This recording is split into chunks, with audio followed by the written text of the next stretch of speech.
አላህ የትንሣኤ ቀን ገሃነም ላይ እግሩን ያደርጋል ወይም ይረግጣታል ምናምን የሚል ቃል አነሳና እንዲህ ብሎ ያስተማራል ወይ ከነቢያቶች ብሎ ጠየቀ። ለአንተ ልመልስልህ ስላነሳ አይ አይደለም ያደርጋል ብቻ ሲኦል ውስጥ አለ አምላክህ ሁላ ብዬ ነገርኩት።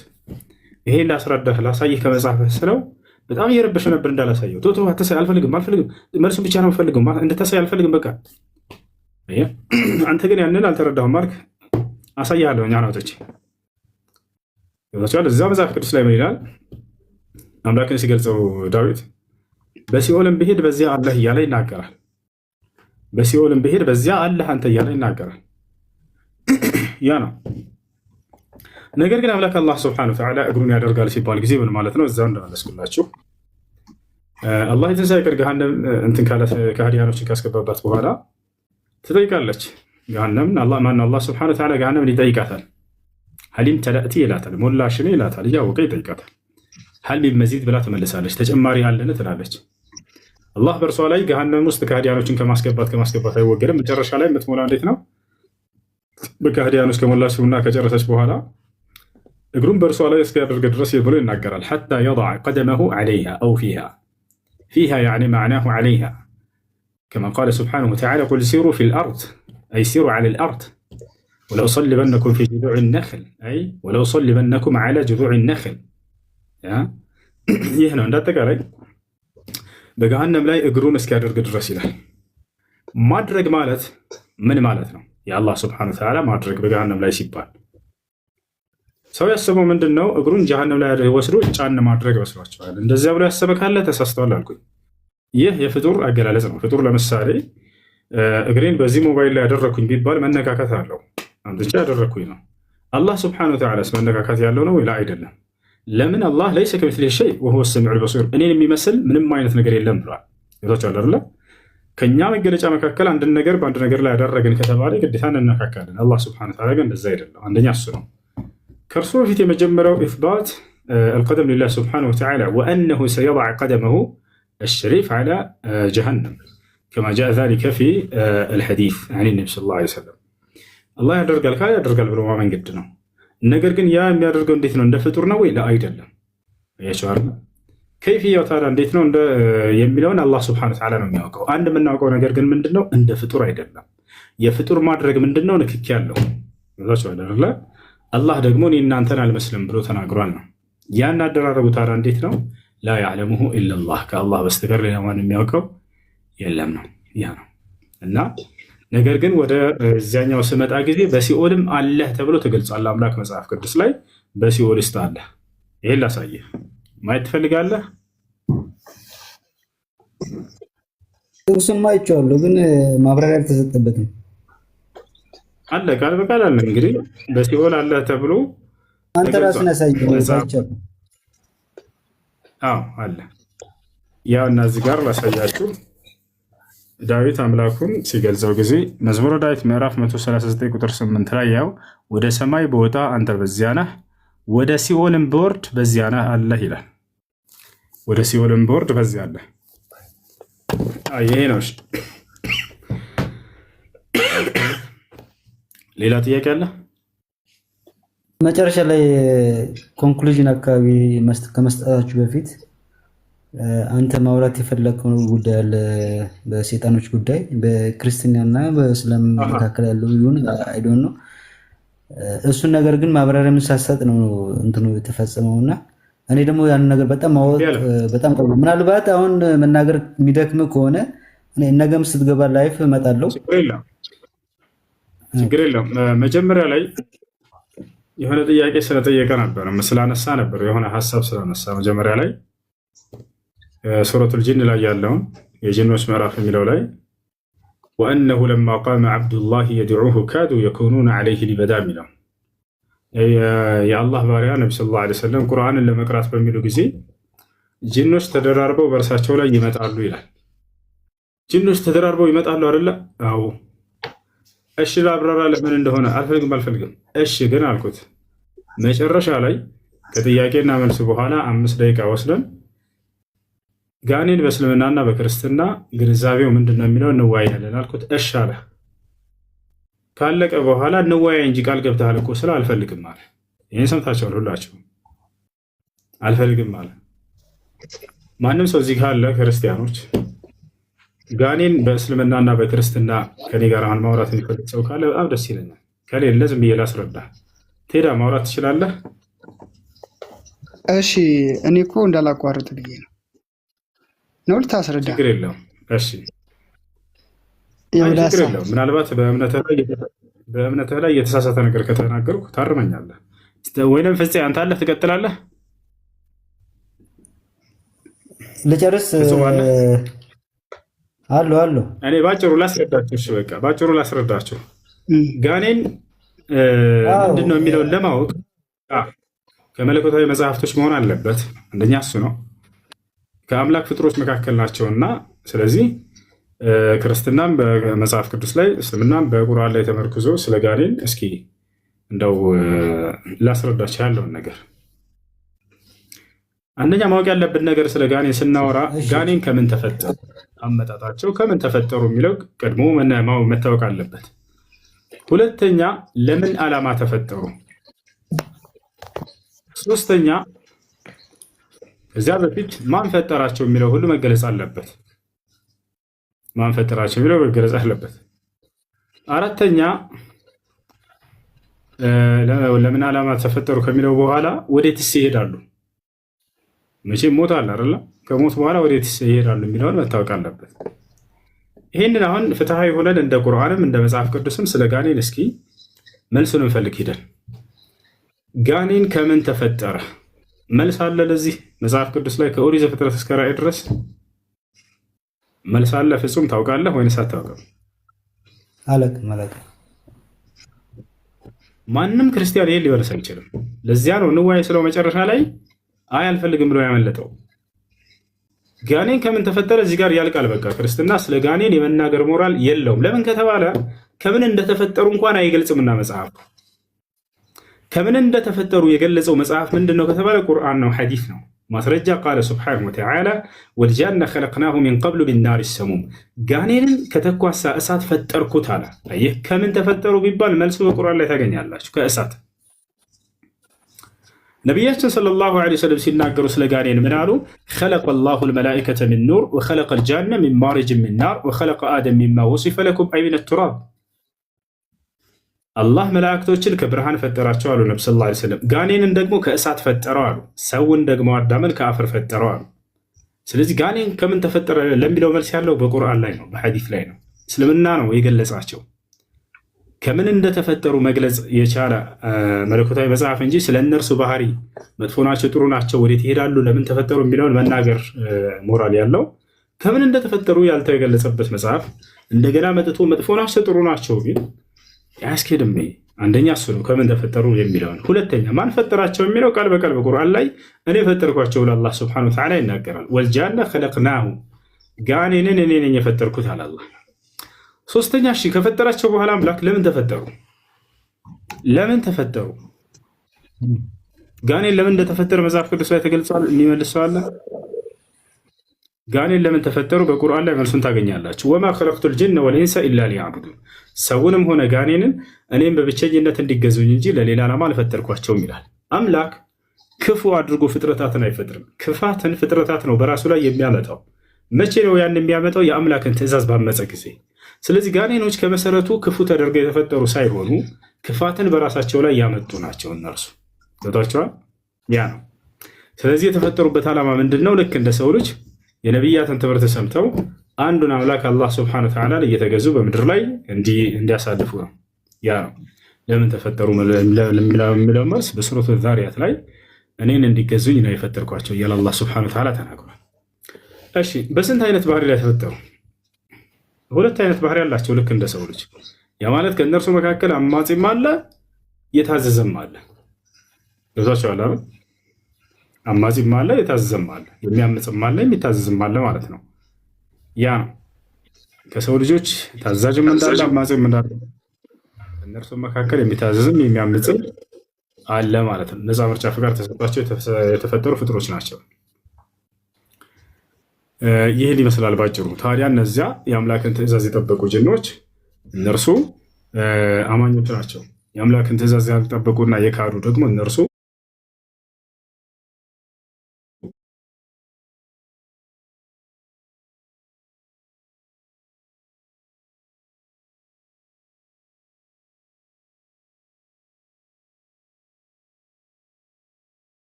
ሌባ ይባላል አይደለ? ሌባ ይባላል።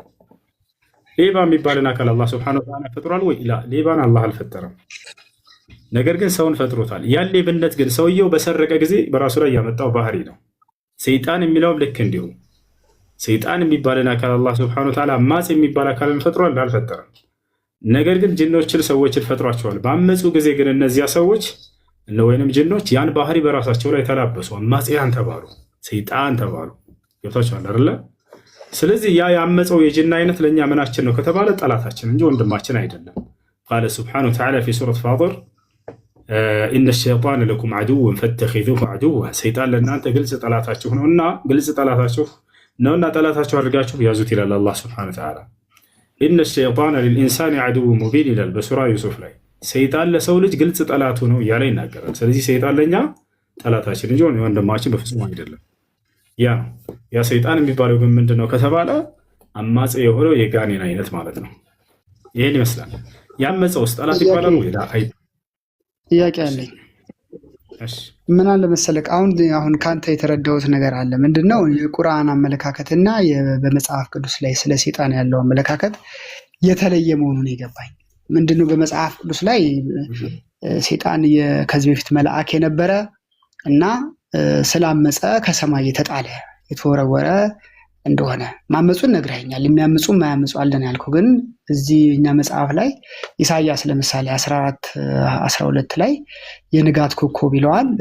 አንተ በእግዚአብሔር ዙፋን ላይ ከፍ ለከፍ ልበል አልክ፣ ትጣላለህ፣ ወደ ምድር ትወርዳለህ፣ አመድ ትሆናለህ እያለ ይናገራል። እና እዛ ጋር ነው የተጣለው ይላሉ። በቃ እና ሰይጣን በመጽሐፋችን ላይ በቃ ሰይጣን ነው፣ ቅዱስ ሰይጣን የለም፣ ጅኒ ቅዱስ ጅኒ የለም፣ ወይም ደግሞ መጥፎ ጅኒ የለም። በእኛ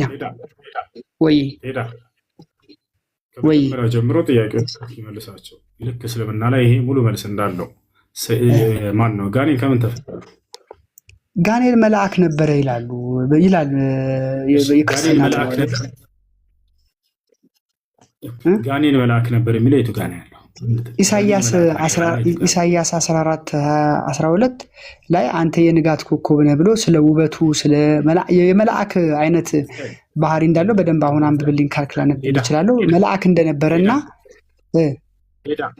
መልአክ ነበረ።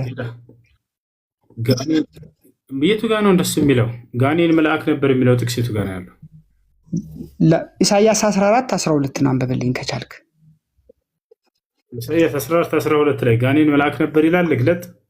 አይ ቃል በቃል እንዲህ ጋኔን መልአክ ይመስላል ሳይሆን አንተ የንጋት ኮከብ ነው የሚለው ከእግዚአብሔር ዙፋን በላይ ከፍ ከፍ እንዳለና እንዳመፀ እና ከሰማይም እንደተወረወረ ይናገራል።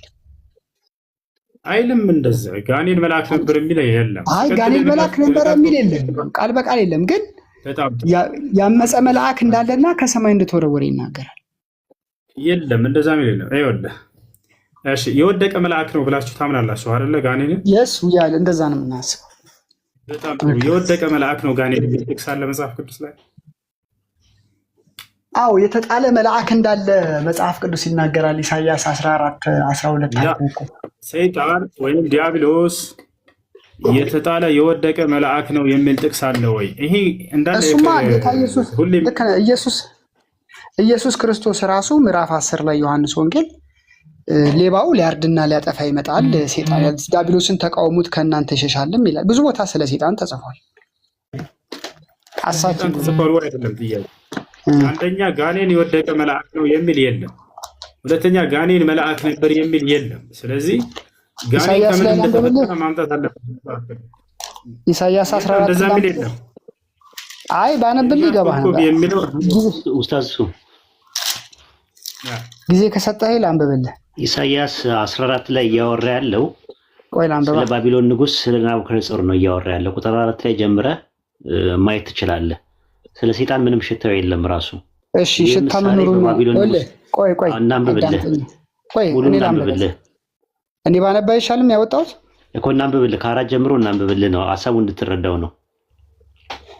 ተከታተል። እሺ አይደለም አንድ ትልቅ ነገር የምነግርህ እዚህ ጋር ምዕራፍ 12 ላይ ነው የምትጀምርልኝ። ልከና እንደጀመርክልኝ እዛ ጋር ምዕራፍ 14 ከቁጥር 4 ጀምረን እናንብበው ነው ያልኩ።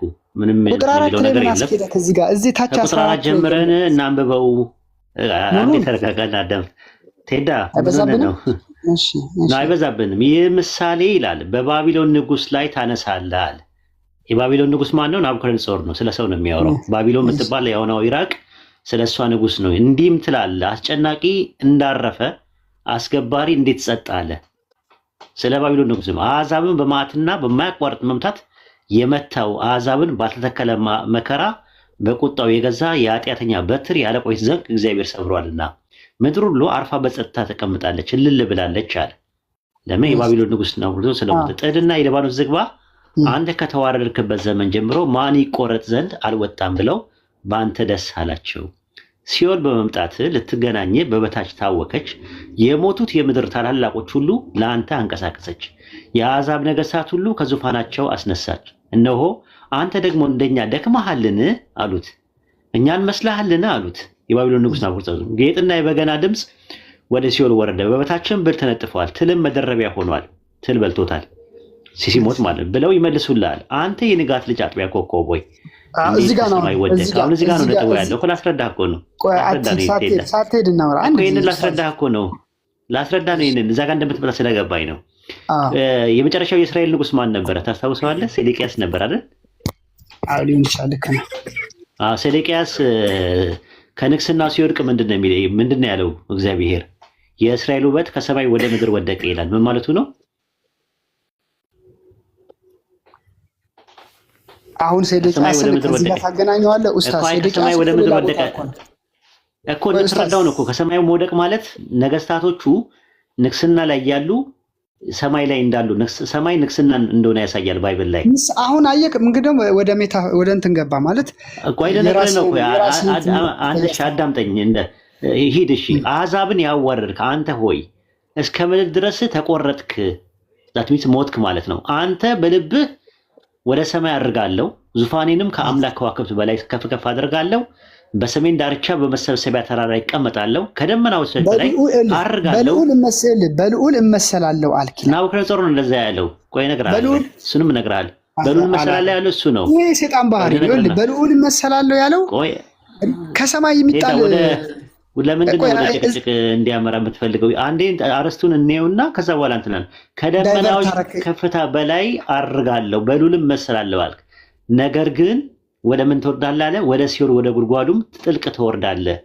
በሚያዩ ይመለከተዋል።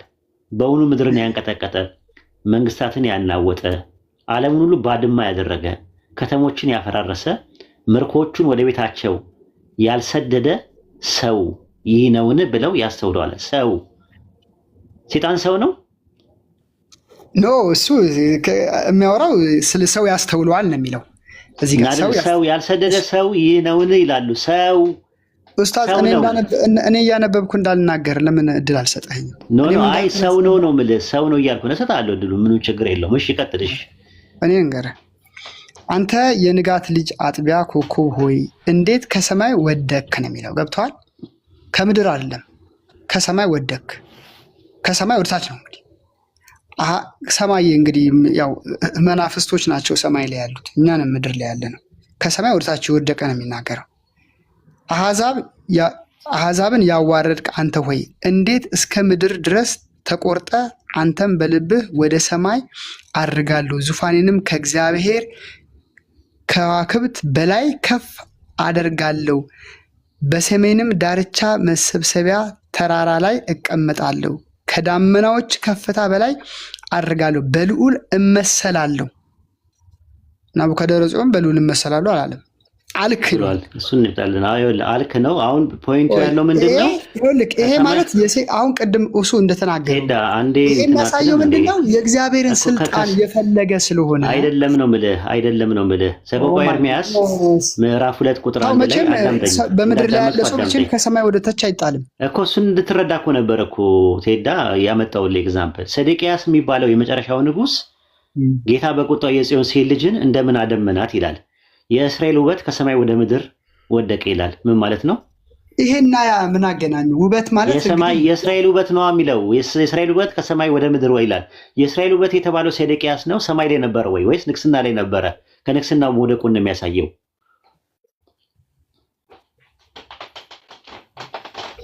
ቴዳ የእስራኤል ውበት የተባለው ሴዴቅያስ ከሰማይ ወደ ምድር ወደቀ ሲባል ቃል በቃል የአትሞስፌሩ ላይ ወይም ደግሞ ስፒሪቹዋል ወርልድ ውስጥ ነበረ ማለት ነው ወይስ ከሰማይ ወደ ምድር ወደቀ ማለት ከንግስናው መውደቁን ነው የሚያሳየው? ከሰማይ ወደ ምድር ወደቀ ማለት ሴዴቅያስ መጀመሪያ ከሰማይ ወደ ምድር ወደቀ ማለት መጀመሪያ ያ ኤግዚስተንሱ ሰማይ ላይ ነበረ ከክብር ወደ ታች የእስራኤል ውበት እንትና ሴዴቅያስ እንደዛ ነበረ ብለን የምታምነው? ሴዴቅያስ ሰማይ ላይ ነበር የሚኖረው ማለት ነው። እዛ ጋር ሊናገር የፈለገው ልክ አሁን ምሳሌ እዛ ጋር ያን ስለተናገረ ይሄኛውን እዚህ ጋር ተናገረ ብለህ ለማለት አስበው ነው። ችግር የለውም እንድታውቀው ነው ሀሳቡን ልትረዳው ነው። እንትን ላይ ዳንኤል ላይ ለ7 ዓመት እንደ ከብት ሳር የበላበት ምክንያት እኔ በገዛ ኤጎ ኤሚ ብሎ እኔ በገዛ ኃይሌ የገነባዋት ባቢሎን ናት ብሎ ሲል ያኔ እንደ ከብት ሳር የበላበት አለ። ተዋርዷል፣ ተቆረጥክ ነው የሚለው። መቆረጥ መሞትን ነው የሚያመለክተው። ስለዚህ እያወራ ያለው አውዱ የባቢሎን ንጉስ ናቡከደነጾር ነው እያወራ ያለው እንጂ ሰይጣንም መላክም የሚል አውዱ ላይ የለም። ካለ አውጥታሳየኝ። አይ ስልህ አውዱ ላይ ሰይጣንና መልአክ አይልም፣ ግን ከሰማይ የተወረወረ በእግዚአብሔር ዙፋን ላይ ሊቀመጥ ፈልጎ ከእግዚአብሔርም በላይ ነኝ ብሎ ያለና ቆይ ዙፋኑን ፈልጎ ከሰማይ የተወረወረ እንዳለ የባቢሎን ንጉስ ይላል አውዱ ላይ። የባቢሎን ንጉስ አለኝ። የባቢሎን ንጉስ ብሎ እንደነበረ ማስረጃው አውዱ ላይ ነው። አንተ ደግሞ ሰይጣን በሉል እመሰላለሁ ያለበትን ጥቅስ ኢሳይያስ 14 ላይ ያለው ለሰይጣን ነው ብሎ እየፈታና ያስተማረ ከሐዋርያትና ከነቢያት መካከል ማስረጃ ማምጣት ይጠበቅብሃል። ባይሆን እኔ ኢሳይያስ ምዕራፍ 14 ቁጥር 12 ላይ ባለው ጥቅስ መሰረት ከሰማይ እንዴት ወደክ የሚለውን ነገር አነጋገር ከሰማይ መውደቅ ማለት ከንግስና ማለት ነው ብዬ ፈታሁት። ለምን አይሁዶች አፈታታቸው በዚህ መልኩ ነው ያፈቱት። እንደገና ሰቆቃ ኤርሚያስ ምዕራፍ 2 ቁጥር 1 ላይ የእስራኤል የመጨረሻ ንጉስ አንዴ ብቻ ሊጨርስ ክርስቲያኖች ይሄንን ላጋና ሰይጣን እንደሆነ ነው የምንፈታው። ተይዳ እየተለማመጠን እኮ አይደለም፣ ራሱ እየተለማመጠን አይደለም ማለት ነው። አንዴ ሊጨርስ ሐሳቤን።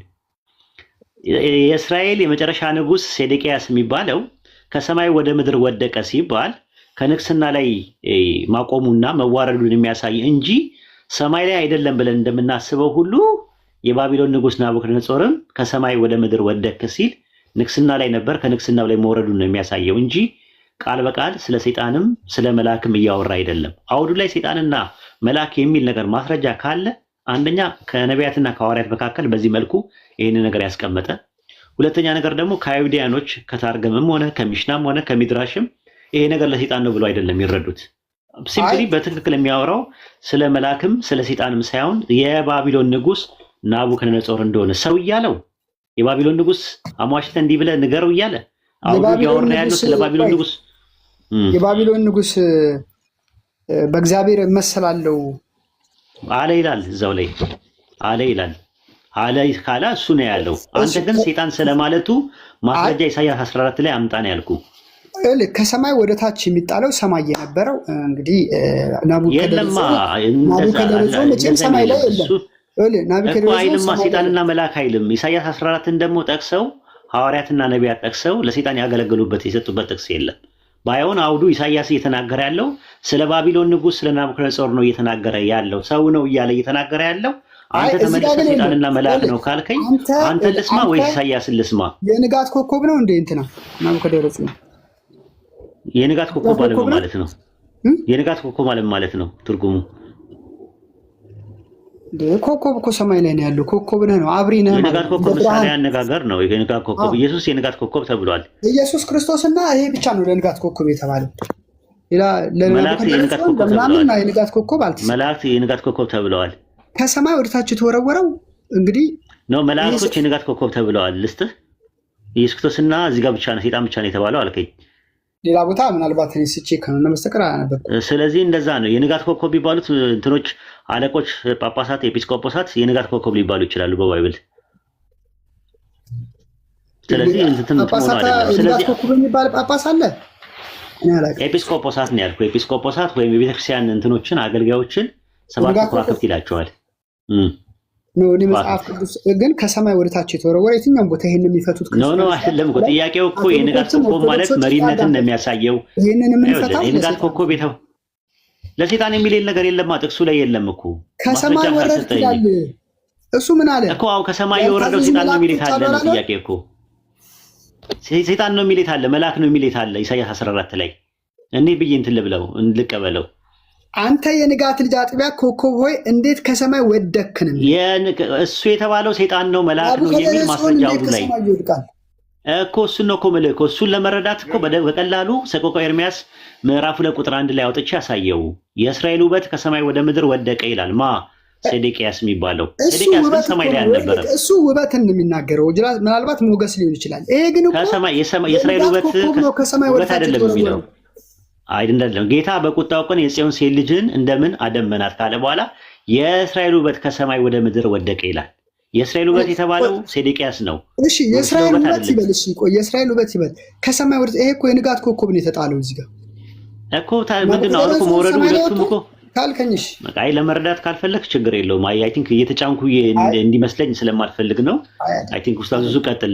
ለማንኛውም ኢሳይያስ 14 ላይ ሽታው የለም ሰይጣንም መልአክም የሚል ነገር የለም። ሰይጣን መልአክ ነው የሚል ማስረጃ ከኦሪት ዘፍጥረት እስከ ራዕየ ዮሐንስ ድረስ አታገኝም። ሰይጣን መልአክ ነበረ የሚል ማስረጃ አንድ አታገኝም። ካለ አንድ ጥቅስ ነው ኢሳይያስ 14 ላይ ሰይጣን የብርሃን መልአክ እስኪመስል ድረስ ራሱን ይቀይራል ይላል። የብርሃን መልአክ እስኪመስል አለ እንጂ የብርሃን መልአክ አላለም። አይ የብርሃን እዚህ ጋር እኮ ስለመምሰል ነው የሚያወራው እንጂ ስለመሆን አይደለም የሚያወራው።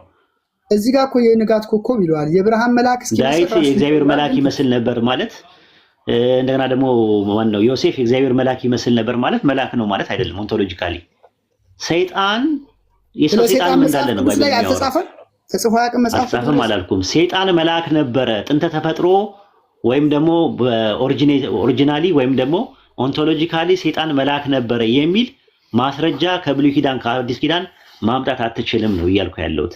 አይ ምን አለ መሰለክ አሁን መጽሐፍ ኤፌሶን ላይም ሄደህ ስታነብ ጳውሎስ ለምሳሌ ያክል በሰማይ ላይ ሰይጣን እንዳለ ይናገራል። ሰይጣን በሰማይ ያለ በምድር አለ እኮ አይደለም ጥያቄው። ሰይጣን መልአክ እንደነበረ ጥንተ ተፈጥሮ መልአክ እንደነበረ የሚያሳይ ማስረጃ የለም።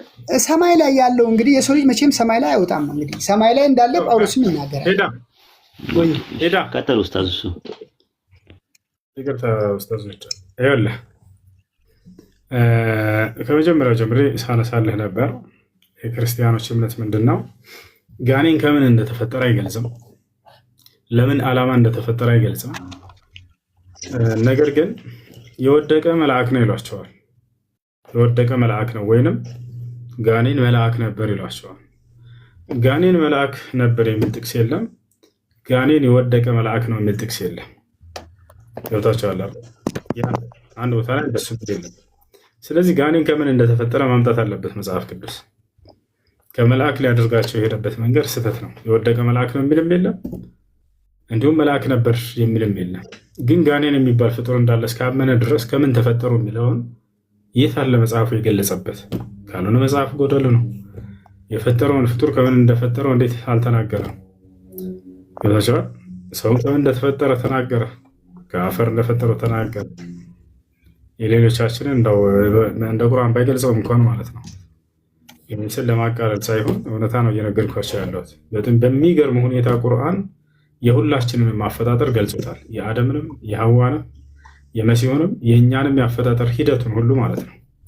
ስለ አዳም ሲናገር ከአፈር ብቻ ብሎ ዝም አላለም። ሁሉንም ሂደቱን ይገልጻል። ምን ምን እንደነበር፣ ምን ምን እንዳለፈ የአደም አፈጣጠር ሰው እስኪሆን ድረስ የእኛም የሰዎች ልክ እንዲሁ። እንዳጠቃላይ ግን ጋኔን ከዚህ ነገር ነው የተፈጠረው የሚል መጽሐፍ ቅዱስ ላይ አንድ ቦታ ላይ የለም። ሁለተኛ ለዚህ ዓላማ ነው የተፈጠሩት የሚልም የለም። ግን ጋኔን ክፉ ነገር ነው፣ በቃ አለቀ። ጋኔን የሚል ባየው ቁጥር ይሄ ክፉ ነው በቃ። ለዚህ ነው እስልምና ላይ መጥተው ጋኔን ተብሎ እንዴት ጥሩ ሊኖር ይችላል ይላል። ሲጀምር ጋኔን ከምን እንደተፈጠረ መጽሐፍ ቅዱስ አይገልጽም። ለምን እንደተፈጠሩም አይገልጽም። ይዛቸዋል። ግን ክፉ አድርጎ ዝም ብሎ ገልጻቸዋል። ይሄ ዙልም ነው፣ ግፍ ነው። ካላወቃቸው ዝም ነው ማለት ያለበት፣ ከምን እንደተፈጠሩ ካላወቀ መጽሐፍ። ይህን ይመስላል። እሺ ቴዳ እና ልል የፈለኩትኝ ለምሳሌ ያክል ዳንኤል መጽሐፈ ዳንኤል ላይም ስታነብ እኮ መልአኩ ለዳንኤል ምን ይለዋል? እኔ ወደ አንተ ልደርስ አልቻልኩኝም፣ አሁን ግን እንትን ፈልጌ እወጣላለሁ። ነገር ግን ፋይት እንዳደረገ ከሴጣን ጋር ሰማይ ላይ ይናገራል። አይናገርም? ሰማይ ላይ እንዳለ ሴጣን እሱ አይደለም ሀሳባችን እኮ ፋይት አይልም። አይ ልል የፈለኩት ፌል ያደረገ ቢሆንም ቅድም ከሰማይ የተጣለ ስል ሰማይ ላይ ሴጣን የለም አይነት ስታፍ ነገር እንደዛ ነው የተሰማኝ ባይልም ኡስታዙ ግን ከሰማይ ወደ ታች የተጣለው ሴጣን ነው ባይነኝ እኔ። ቢጣልም ራሱ እሱ ለጥያቄው መልስ ሊሆን አይችልም። ይኸውልህ የተጣለ መልአክ ነው የሚላል ወይ ነው፣ ወይንም የተጣለ ማን ነው መልአክ ነበር የሚላል ወይ ነው። ሴጣን እንደዛ የሚል የለም። እሺ ከሰማይ ግን የተጣለው ሴጣን ነው ምን እንደዛ የሚል የለም። አሁን አዳምጥ።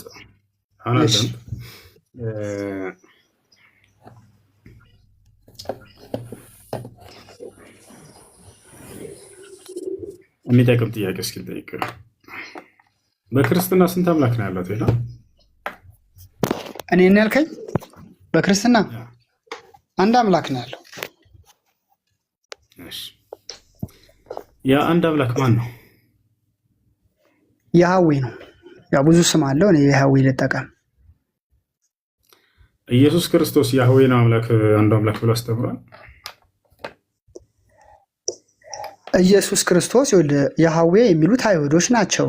ኢየሱስ ክርስቶስ አራሚክኛ ቋንቋ ተናጋሪ ነበረ፣ የአይሁድ ዘር ቢኖርበትም ማለት ነው። ሌላም ሀገር ደግሞ ስትሄድ እግዚአብሔር ሌላ ስም ነው ያለው። አንድ አምላክ ያህዌ ማለት ግዴታ አይጠበቅበትም።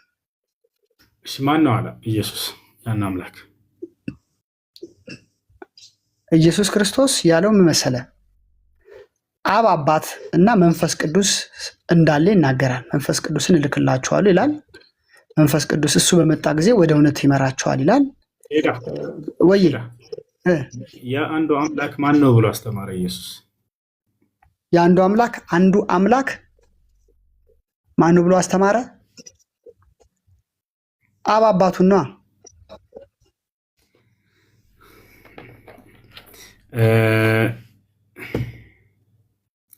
ያህዌ ስሙ ነው ብለኛል አይደለ?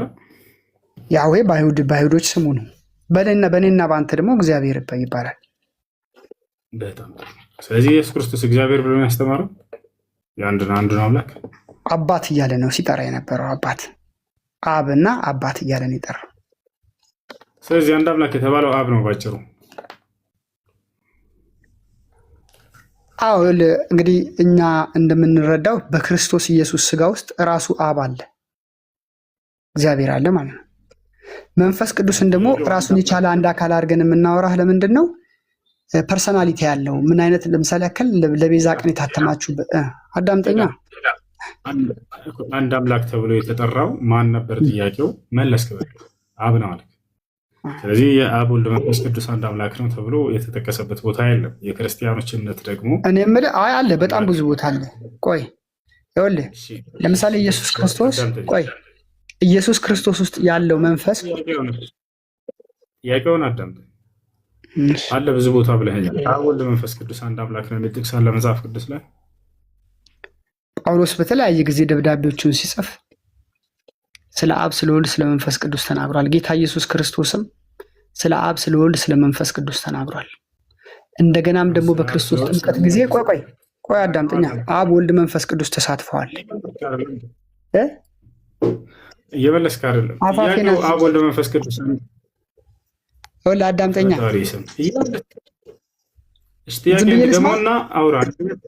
ዝም ብዬ ልስማ። መልስ እንደሌለው ስላወቀ እኮ ነው ወላሂ አይስዌር መልስ አነገር እኔ ክርስቲያን ሆኜ እሱ ሙስሊም ሆነ አንተ ስታወራ እና ክርስቲያን ሆኜ እኔ ሳወራ ይለያያል። ይሄ መጀመሪያ አንደርስታንድ። እኔ ክርስቲያን ሆኜ ሳወራ አዳምጠኝና አብ ወልድ መንፈስ ቅዱስ አንድ አምላክ ነው ብሎ አስተምሯል ወይ ኢየሱስ ወይም ሐዋርያት ወይም ጳውሎስም ጨምረው አስተምረዋል?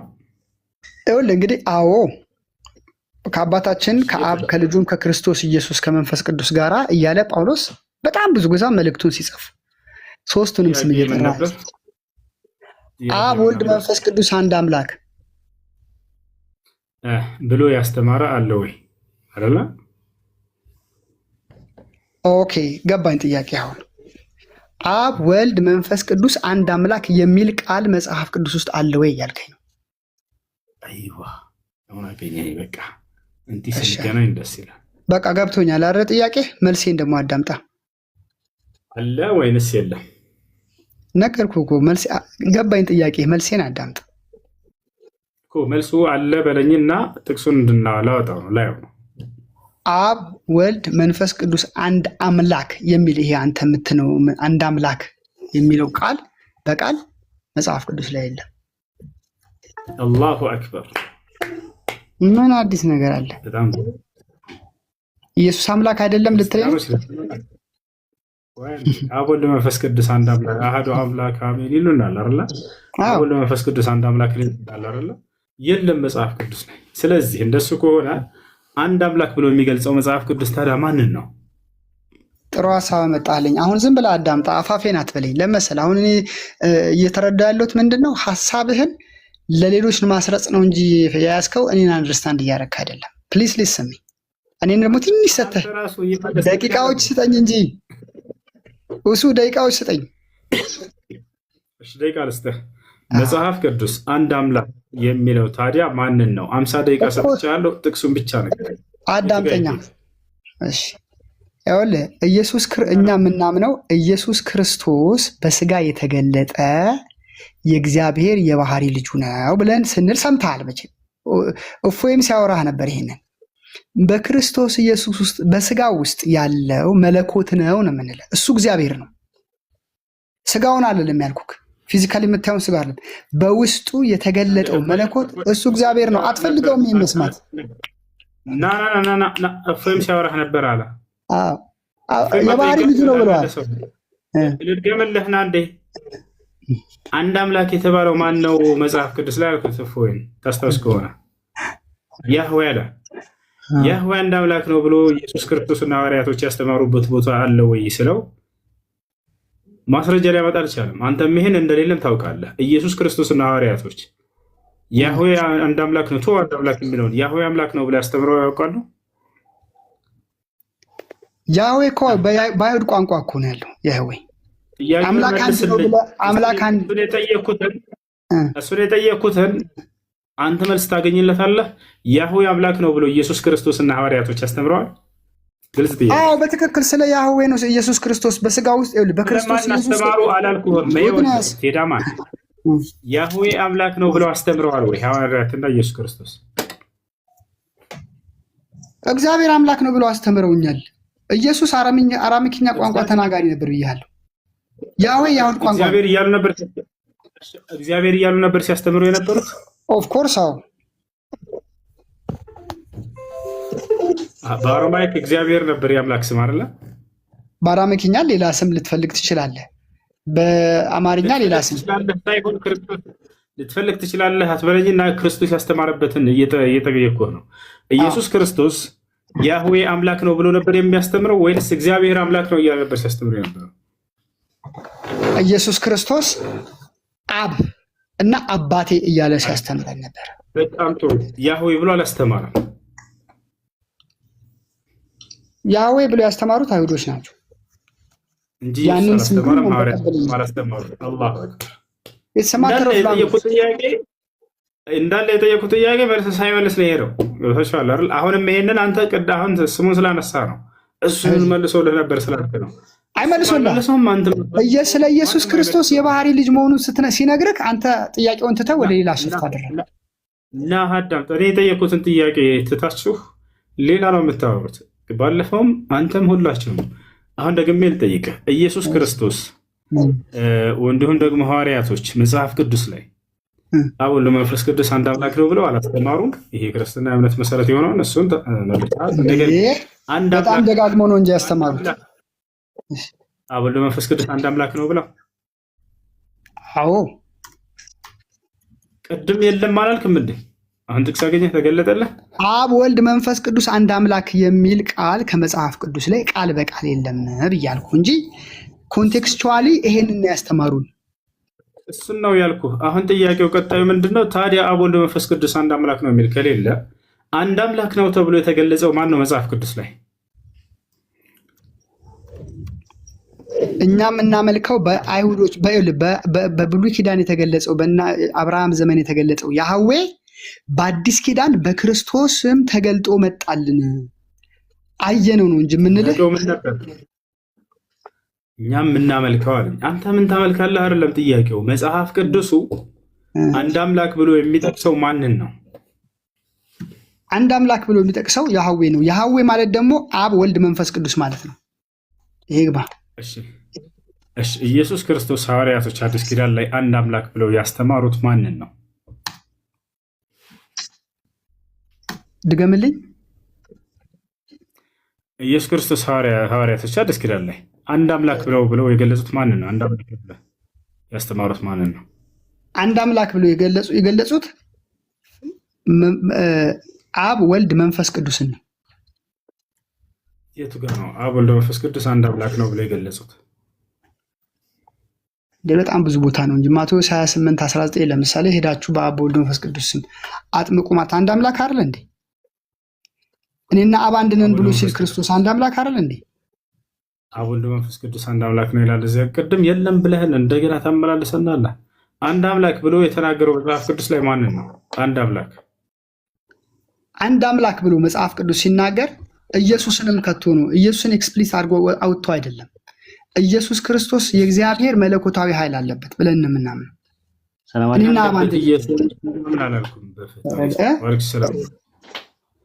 እንትን እንዳይሆንብህ እንዳይደክምህ ወንድሞችም ስላሉ መተጋገዙ ጥሩ ነው። እንትን ማለት ነው ማለት ታይም እረፍት እያደረግ ውሃ ጠጣ። አንተም ብዙ ሰው ከምትል አብዱልከሪምም ኢምራንም አወቂም ስላሉ እነሱ ወይ ከራሱ ጋር ይቀጥላሉ ወይ ከሌላም ሰው ጋር ይቀጥላሉ ማለት ነው።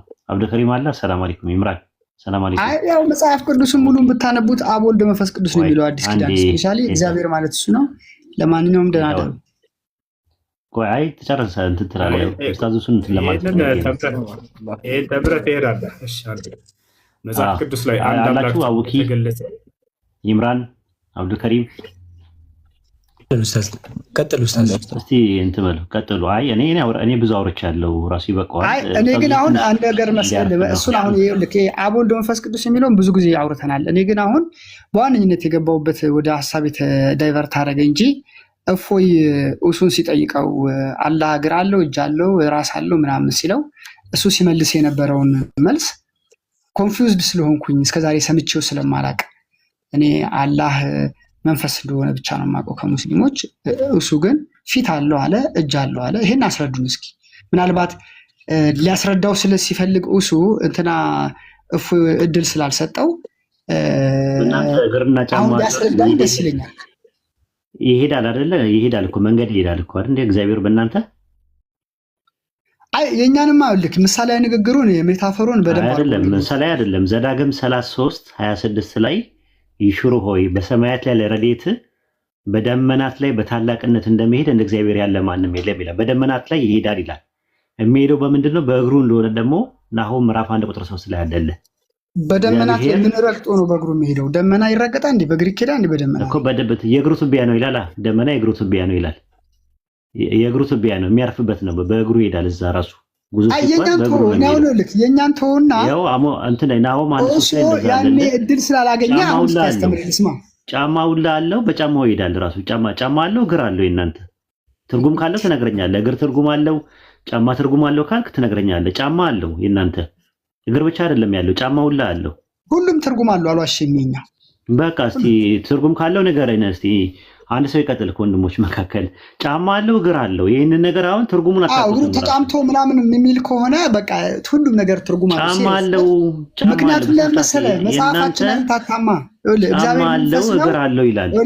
ጫማው ምንድነው ትርጉሙ እስቲ ንገረኝ። ቆይ አዳምጠኝ። እግዚአብሔር መንፈስ ነው፣ የሚሰግዱለትም በመንፈስ ብቻ ላይ መንፈስ ነው አምላካችን። መንፈስ ነው ማለት አካል የለውም ማለት አይደለም። መላእክት መንፈስ ናቸው። ስለሱ ኤክስፕሬሽን የተገለጸው በአጠቃላይ ምሳሌያዊ ንግግር ነው። ለምሳሌ ንገረኝ፣ ጫማው ትርጉሙን ንገረኝ። የጫማውን ትርጉም ንገረኝ ምሳሌ ከሆነ። ዘዳግም ብቻ አይደለም ሄኖክ ላይም አለ፣ በትልቁ ይናገራል። በጣም ብዙ ቦታ ተናግሯል። ነገርኩህ እኮ በጣም ብዙ ቦታ ስለ አምላካችን ተናግሯል። ግን ሁሉም ሜታፈር ነው። የጫማውን ትርጉም ንገረኝ ነው እኮ የምልህ። የጫማውን ምሳሌ ከሆነ ምንድን ነው እኮ አጥቢያ ኮከብ ማለት ማብራትን ነው የሚያመለክተው። ጫማው ምን ነው የሚያመለክተው? ጫማው ለምሳሌ ተጫምት መጽሐፍ ቅዱስ ላይ ተጫምተ ትቆማለህ፣ ትጫማበታለህ የሚል አለ። ምን ማለት ነው? ጫማ ማለት ምንድን ነው ትርጉሙ ነው? ወይ ልነግርህ ነው። ጫማ በቃ ተረጋግተህ ትቆማለህ ነው። ታሽ በቃ ስትሮንግ ሆነ ትቀጥላለህ። የለማ እሱ ያንተ ትርጉም ነው። እግር የሚለው ታፈር ነው። ሌሎችም ደግሞ እግር ትርጉሙ ምንድነው አልነገርከንም። እግርስ ምንድነው? አሪው ሹር ጫማ ሲል እግዚአብሔር ጫማ ገዝቶ የሚያደርግ ይመስላል? ባይገዛም የራሱ ነገር እንዳለው ነው የሚናገረው። ጫማ አለው ይላል። እንደዛ ይሄ አያስኬድም። አሁን እሱ ሊያስተምር ፈልጓል። እኔ አሁን እኮ ከሱ መስማት የፈለኩት ለመሰለ ያኔ አልተናገረም። አሁን ግን ይናገር። ስለ ጫማውና ስለ እግሩ የመቀጠል ሳይሆን አንድ ደቂቃ ይቅርታ፣ እሱ አንድ ጊዜ ይቅርታ ትሄዳለህ አለው እሱ። እሺ የዛኔ ከተነሳ መካከል እግዚአብሔር ጭንቅላት አለው ብለህ ታምናለህ አታምንም? አንተ ለምሳሌ እኔ አላምንም። እኔ ጭንቅላት አለው አላምንም። ጭንቅላት አለው የሚል ተገልጿል አልተገለጸም? ምን አልኩ መሰለህ? አኮርዲንግ ቱ ዘ ባይብል ሁሉ ሜታፈር ነው፣ እንትን አለው፣ ምሳሌያዊ ነው። አሁን አንተ ግን የምታጫውተኝ የምትነግረኝ ፊት አለው አልክና ራስ የለውም አልክ። ቴዳ እግዚአብሔር ጭንቅላት አለው የሚል ተገልጿል አልተገለጸም መጽሐፍ ቅዱስ ላይ? በፊዚካል ቦዲ ስለ አምላካችን ብዙ ተገልጧል አልኩ እኮ። እሱ ሁሉ ግን ምሳሌያዊ ንግግር ነው አይደለም አልኩ። ከዚያ መካከል ከተገለጸው መካከል በፊዚካል ቦዲ ካልከው ጭንቅላት አለው የሚል ተገልጿል አልተገለጸም? እግዚአብሔር ቦታውን ባላስታውስም ሊኖር ይችላል። አንተ ካስታወስከኝ አላውቅም። የለም ከሌለ የለም ነው በቃ፣ አልተገለጸም። እሺ እግዚአብሔር አንገት አለ የሚል ተገልጿል አልተገለጸም?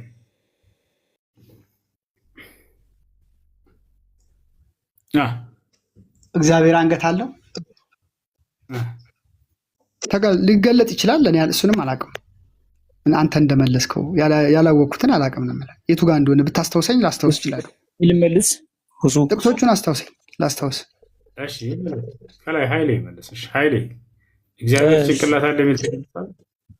ጭንቅላት አለው የሚል ነገር አልተገለጸም። ግን ደግሞ መጽሐፍ ሄኖክ ላይ ማለት ነው ማለት አሁን ይሄ የሚያከራክር ነገር ማለት እንደንካዩ ነው አከራክር ማለት መጽሐፍ ሄኖክ ላይ ብንሄድ ሄኖክ ይሄን ልጅ መጥቶ የዛን ያነሳን ጥያቄ ልክ እንዳውቅ አድርጎ ስላነሳው ነው። ያንን የ3 ዓመት ህፃን ልጅ እኮ መጥቶ ያነሳል። እኔ መጣና እግዚአብሔር ጥፍር አፍንጫ ላይ የለውም እንዳለው ተገልጿል አልተገለጸም እልሃለሁ። የእናንተ አዳምጥ።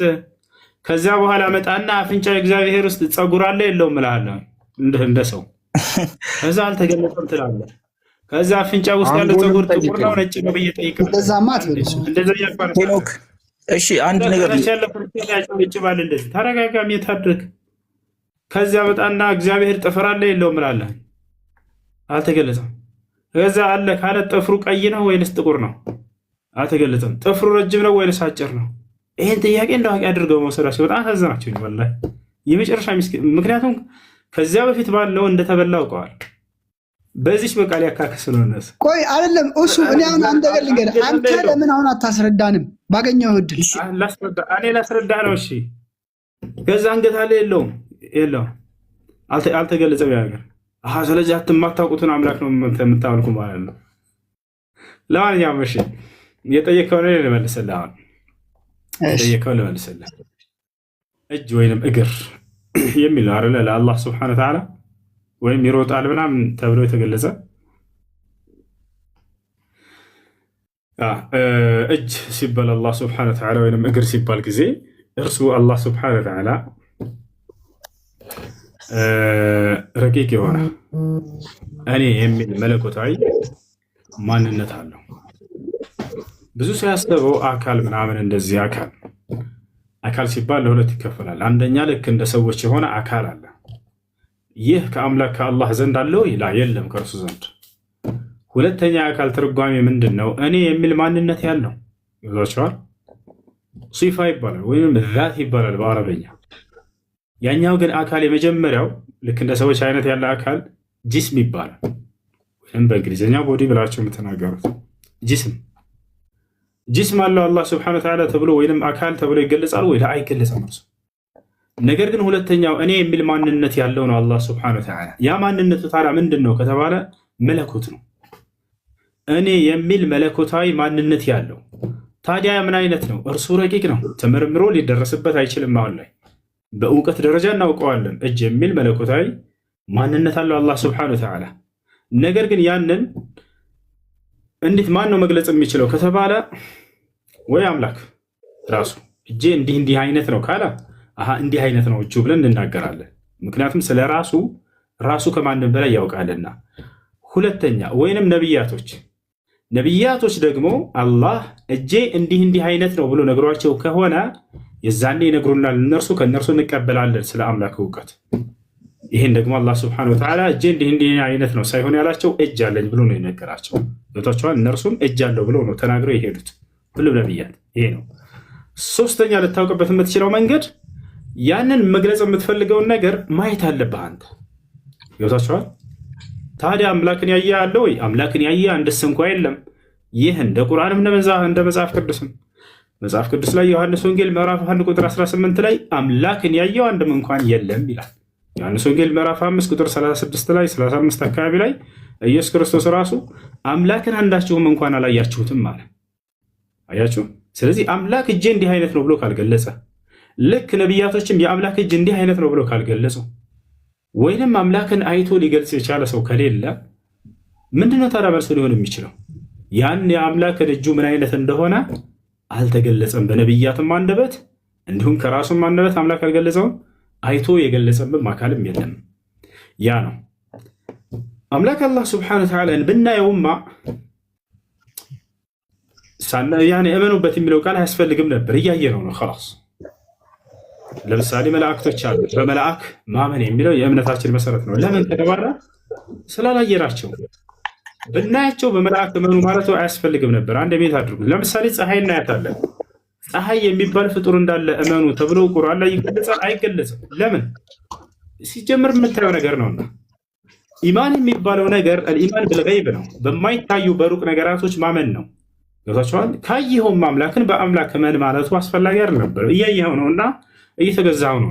ገብታችኋል አይደል? ነገር ግን ስለ አምላክ ባህሪያቶች ቀድመው ነቢያቶች በምድር ላይ የነገሩን ሳናየው እንድናምንበት ዘንድ ነው። አላየነውም ማለት አናቀውም ማለት ነው። የማናውቀውን አምላክ ነው ማለት ነው? ላ አይደለም።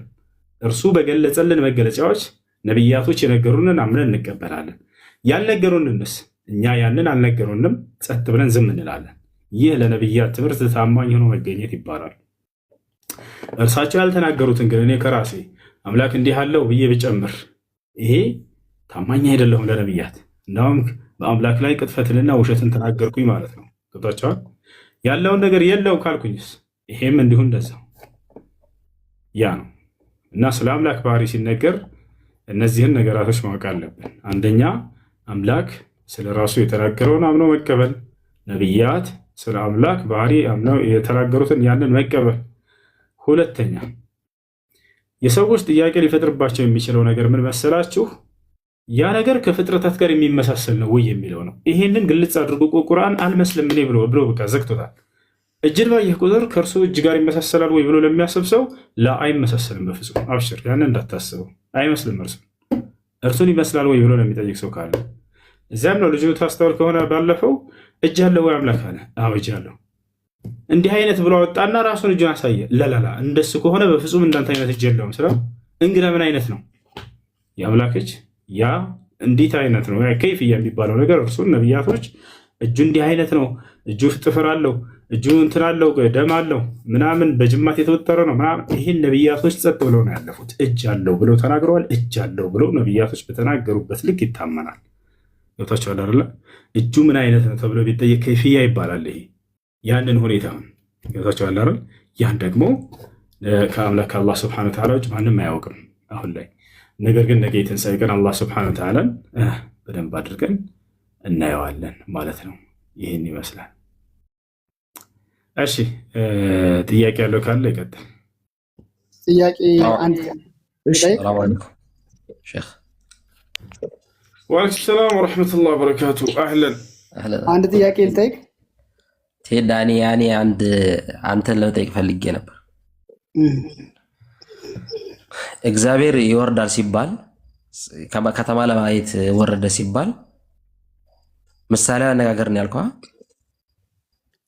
አሁን እሱ ሌላ ነገር ነው። አሁን እኔ ከእሱ ያወራውን ነው ማውራት እንፈልገው እንጂ ችግር የለም ታወራለህ። እና ምሳሌ አነጋገር ነው ወይስ አይደለም? እሱ እንዲያስረዳኝ አሁን እየመለሰልኝ ነው። ሌላ ጥያቄ መጠየቅ የፈለጉት እሱ ነው። ችግር የለም ትጠይቀዋለህ። ግን ምሳሌያዊ አነጋገር ነው ወይስ አይደለም? እግር ሲባል ምሳሌያዊ አነጋገር ስለ አምላካችን ማንነት ፐርሰናሊ ፊዚካሊ የተነገረ ሁሉ ምሳሌያዊ ነው ከመጽሐፍ ቅዱስ ላይ በጣም እንጂ አምላካችን በጣም ጥሩ። አንድ የመጽሐፍ ቅዱስ ጥቅስ ወይም አንድ ነቢይ ይሄ የአምላክ ጉዳይ ምሳሌያዊ አነጋገር ነው ብሎ የፈታ አንድ ነቢይ ንገረኝ።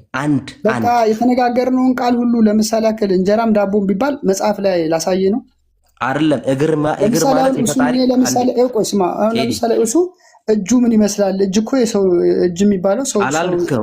እኛ ማስረጃ አለን የምንጠቅሰው። አንተ ማስረጃ አለ ወይስ የለም? ቴዲ አጭር ቃል ነው። እግር ሲባል ምሳሌያዊ አነጋገር ነው ብሎ የነገረህ ነቢይ ማን ነው? አጭር መልስ። ምን አይነት ጥያቄ ነው? የህፃን ጥያቄ የምትጠይቀው እንዴ? ነቢያቶች አንዴ እሱ ይጨርስ፣ እሱ ጋር ልጨርስ። ስለዚህ ነቢያቶች የማያውቁትን ትምህርት ምሳሌያዊ አነጋገር ነው ብለህ እየነገርከን ነው። በቃ እሱ እኮ ልክ ነገረኝ፣ ምሳሌያዊ ነው ነገረኝ አይደል? አሁን አንተ ከመጽሐፍ አይደለም፣ እኔ ስለ እግዚአብሔር እንደጠየቅኩ እግዚአብሔር እንደዚህ አይነት ነገራቶች አለኝ ስል አንተ እግዚአብሔርን አይተኸው ታውቃለህ? ይኸውልህ እግዚአብሔርን ያየው ማንም የለም ማለት እኮ ነገረህ እኮ አንድያ ልጁ ሲተረክ። ኦኬ፣ ስለዚህ አይተኸው ስለማታውቀው አካል እንዲህ ነው ብሎ የመናገር መብት ማን ሰጠ እንዴ? ይሄው እኮ እሱ እጅ አለው ብሎ ተናገረ እኮ። እሱ ስለ እስልምና ነው። ስለ እስልምና ነው እየጠየቅን ያለነው፣ ስለ ክርስትና ነው። እና በመጽሐፋችን አምላካችን መንፈስ ነው፣ እግዚአብሔር መንፈስ ነው። መንፈስ አይደለም እግር አለኝ ይላል። እግር አለኝ ይላል። እግሩ ምንድን ነው?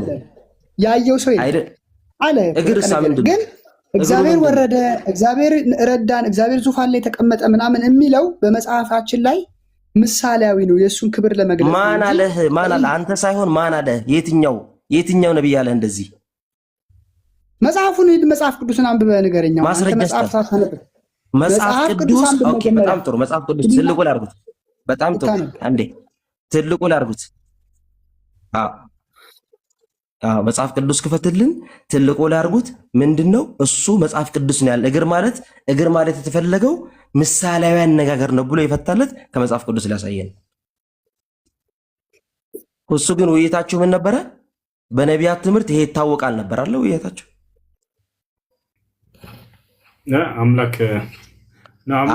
ነቢያቶች። ስለዚህ ነቢያቶች እነዚህ ሊትራሊ ነቢያቶች የሰበኩት አምላክ ማን ነው? አሁን እኮ እኔ ሰው ነኝ፣ አሁን እኔ ሰው ነኝ ብሎ ሰው አይደለም። አንተ ማስረጃ አለመሆኔን አሳየኝ ሊለኝ ነው። ገብቶሃል? እግር የሚለው አምላክ ምሳሌያዊ አነጋገር ነው ብሎ የፈታል። ሁሉንም እንዲጽፍልህ ትፈልጋለህ? ስለዚህ ምሳሌ አነጋገር የሚለው ከየት አመጣኸው አንተ? እኔ የምልህ መጽሐፍ ቅዱስ አንብበህ ታውቃለህ? መጽሐፍ ቅዱስ ምሳሌያዊ አነጋገር የሚለውን ከየት አመጣህ አንተ? መጽሐፍ ቅዱስ ሙሉ በምሳሌ የተሞላ ነው ከላይ እስከታች። ማን አለ? አሁን ወደ ተሻለ ክርክር ትምህርት አንሄድም።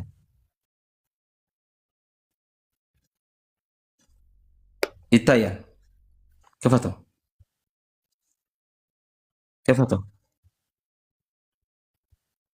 10,000 ሰዎች መጽሐፍ ቅዱስ ላይ እግዚአብሔር አለኝ ያለውን ነገር የለህም ለማለት እግዚአብሔርን ማየት ያስፈልጋል። ዘግተዋል። ያንተ ትምህርት ያንተ ክርክር ውሃ ያነሳም። ችግር የለውም እሱ ችግር የለውም። እናንተ ውሃ ችግር የለውም እሱ ሰው እናንተ ነገርን ምሳሌ ብዙ አለ አልኩ። ሁሉንም ምሳሌ እዚህ ልተርትርልህ? ምሳሌ ነው የሚለውን ማስረጃ ያስፈልጋል። አተርትርልኝ። ኧረ ምን ልንገርህ